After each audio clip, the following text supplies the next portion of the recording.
Happy Friday, everyone. Hello and welcome to Business Daily. I'm Lee Ji-yoon. Before we get started, let's first get a quick check of today's highlights.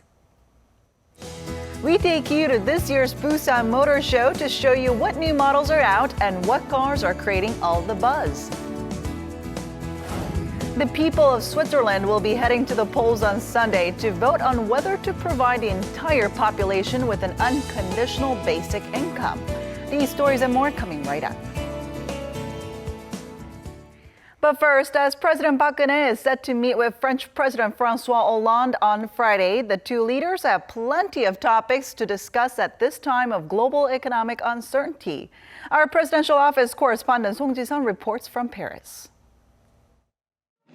A stepping stone for greater economic cooperation in the future. That is how South Korea will approach Friday's summit talks between President Park Geun-hye and her French counterpart François Hollande. Seoul is keen to guide the vision of a comprehensive partnership for the 21st century, sealing stronger ties for mutual growth in the years to come. The most notable aspect of the summit is that South Korea and France have established an optimal partnership for the creative economy and cultural prosperity, which will be a foothold to foster future growth engines. Seoul and Paris will co-produce broadcasts and cultural contents, enhance cooperation in bio, ICT, energy, and nanotechnologies through joint research and projects. To shore up trade and investment, the two sides will set up more communication channels and tighten the implementation of Korea-EU free trade deal, which came into effect 5 years ago. Seoul will also request permanent membership of the 20-member Paris Club, an informal group of creditor countries that provide debt treatments to debtor countries. This will be a notable achievement since South Korea found itself buried in debt following the Asian financial crisis in the late 1990s. North Korea will be another major agenda as France, a permanent member of the UN Security Council and a leading EU member, is a vocal opponent of a nuclear-armed North Korea. Global issues like climate change will also be discussed in line with the UN climate conference held in Paris late last year. From our creative economy drive to pressuring North Korea, President Park will set a new vision of economic and security cooperation at summit talks Friday, ahead of the 130-year anniversary of diplomatic ties on Saturday. Song Ji-sun, Business Daily, Paris. And for more on where the two countries stand today, as well as the potential for Korea and France to take their economic relations to a new level, here's our Kim Min-ji. Korea and France have been active at promoting exchanges in various fields, from culture and business to healthcare and energy. The two countries signed a treaty of friendship, commerce, and navigation back in 1886, marking the start of their diplomatic relations. But despite their long history, bilateral trade has been at a relative standstill in recent years. While total trade has been up 4% annually over the past 10 years, Korean exports to France have fallen an average of 2% every year during the same period. Korea's main export items to France, such as ships and mobile phones, dropped due to the slump in the overall European economy. But on the brighter side, growth in France seems to be picking up. As for investment, Korea invested over $2 billion in France as of last year, while Paris has invested $7.3 billion. Over the past 5 years, Seoul has stepped up investment in manufacturing and Paris in the service sectors. We have more and more companies contacting our services because they're interested into investing into Korea or interested into selling their products and services to the country. Before it was mostly, in general, I would say, centered between capital cities, and now people are looking beyond these capital cities. There's more cooperation between other cities, as for instance, these French investments like Veolia in Incheon, for example, in Daegu. Down the line, the general consensus is that prospects are bright and many see room for further development and synergy in increased fields. We are in an extremely positive momentum of bilateral relations. France has always been promoting a partner-oriented approach in Korea. We are willing to develop some new sectors, for example, in the auto industry, with the intelligent car, new technologies, e-health, nanoelectronics, and so on. Experts say Korea should actively make use of its free trade agreement with the European Union. The deal puts the country at an advantage over global rivals like Japan and China, which have yet to ink trade deals with the European bloc. Kim Min-ji, Business Daily.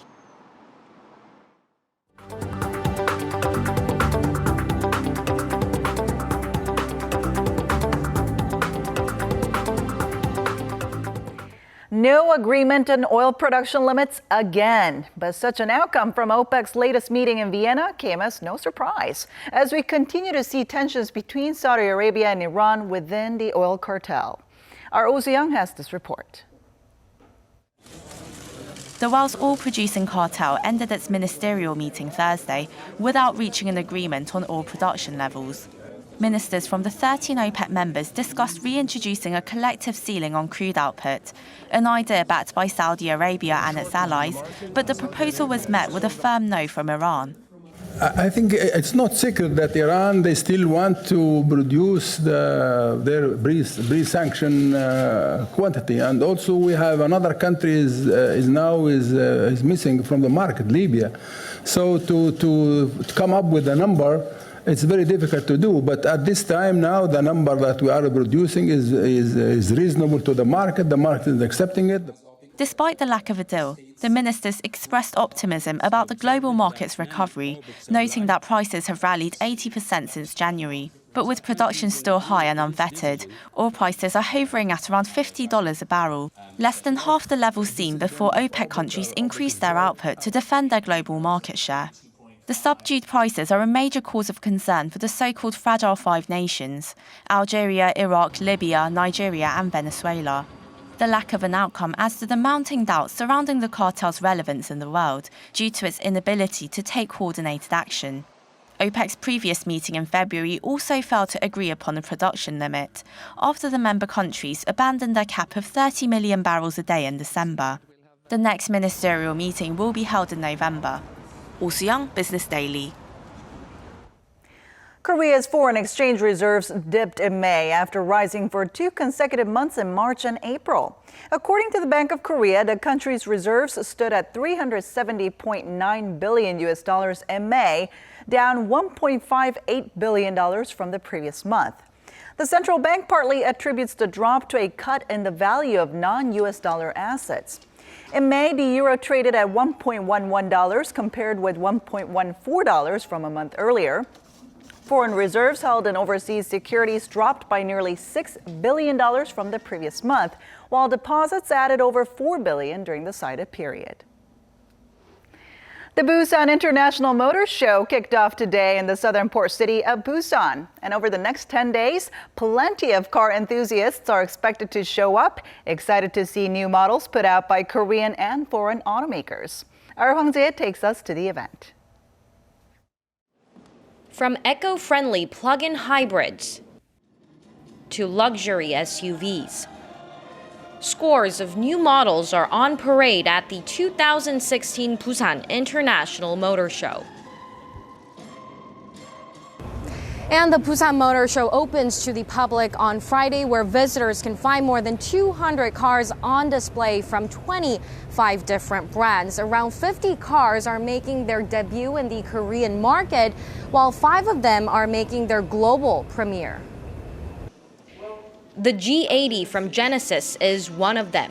Hyundai recently separated Genesis as an independent luxury brand with the aim of taking the automaker more upmarket. And we have a very, very clear target and a focus on entering into this luxury market and being a true competitor there. On top of luxury, shiny new cars, the motor show is dominated by sports utility vehicles.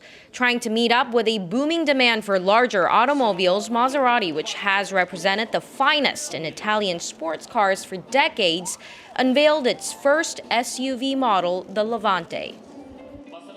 If we look at the development of the luxury market in the last 5 years, the SUV segment has taken a very large stake. This accounts worldwide for roughly 50% of the overall luxury market. The race among automakers to make more fuel-efficient vehicles is also on, especially in the face of Volkswagen's emissions scandal. Toyota introduced its hydrogen fuel cell vehicle Mirai, which is known for its clean-burning technology, meaning that its only emission is water vapor. But the motor show is not just about cars. About 60% of the visitors are from outside of Busan. They stay in Busan with their families, go shopping, and visit local attractions, and with that, we expect the motor show to contribute greatly in boosting the local economy. The biennial Busan Motor Show runs through June 12th, and various events to draw active participation of visitors are scheduled to take place in and outside of the Bexco venue. Hong Jie, Business Daily, Busan.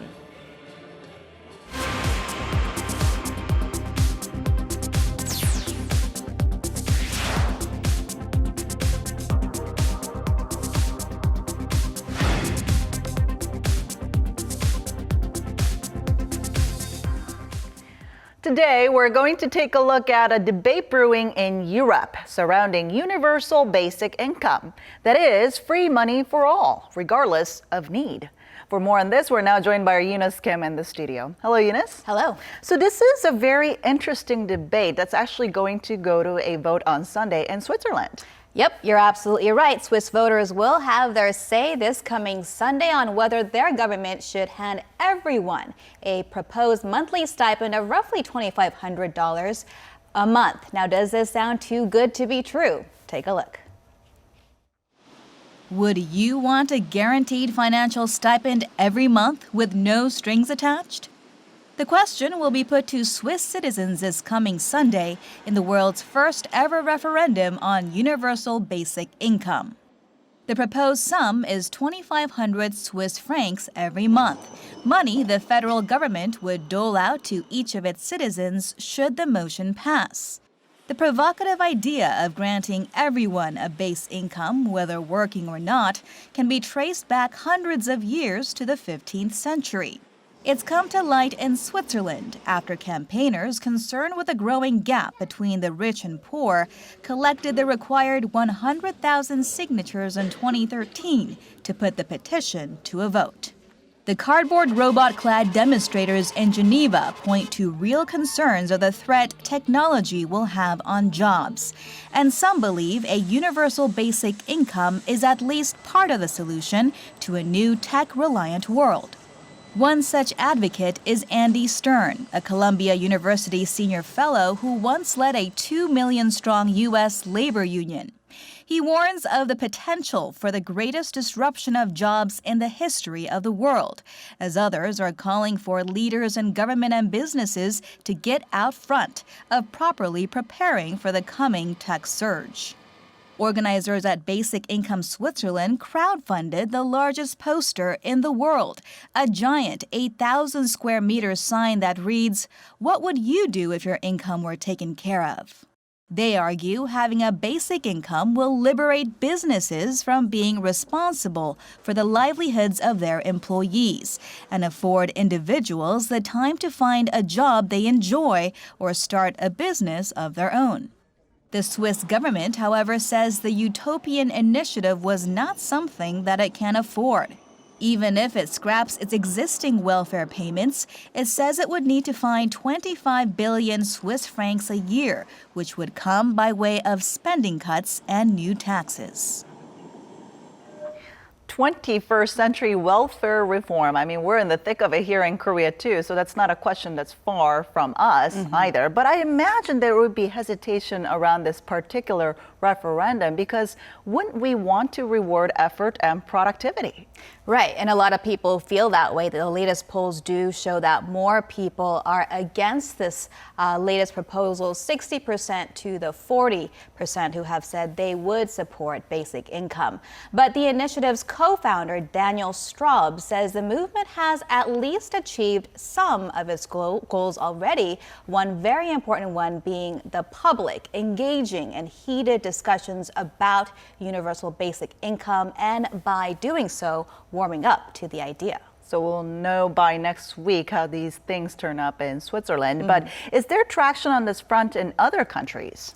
Well, that's a great question. Perhaps the closest thing that we can find today to a government-funded stipend is in the U.S. state of Alaska, which distributes some of the proceeds of its oil income to its residents of about $2,000 a year. But back in Europe, Finland is considering scrapping its welfare program and paying everyone some $10,000 a year instead. They are going to start a pilot program next year on some 10,000 Finns with a €550 monthly stipend for 2 years. And how about companies? I mean, is there anyone in the private sector that supports this idea? Well, interestingly enough, there is interest from the tech sector. The America's largest tech accelerator, Y Combinator, announced this week it would run its own pilot program, albeit on a smaller scale, by giving residents of Oakland, California, a fixed amount of money every month. Now, it hasn't given too much detail yet, other than to say it's part of a long-term study to understand how people's well-being are affected by basic income and also how people might spend their time with this money in hand. Separately, though, there is this overarching concern of upholding aggregate demand.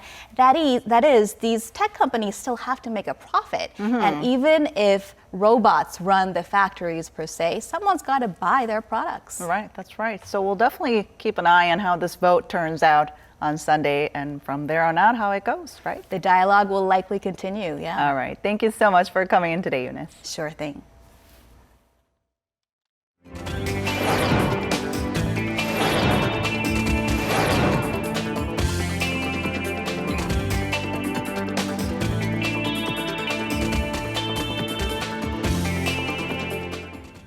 And that wraps it up for today and this week. Thanks so much for watching, and we'll be back next week with more business news that matters to you. Until then, goodbye.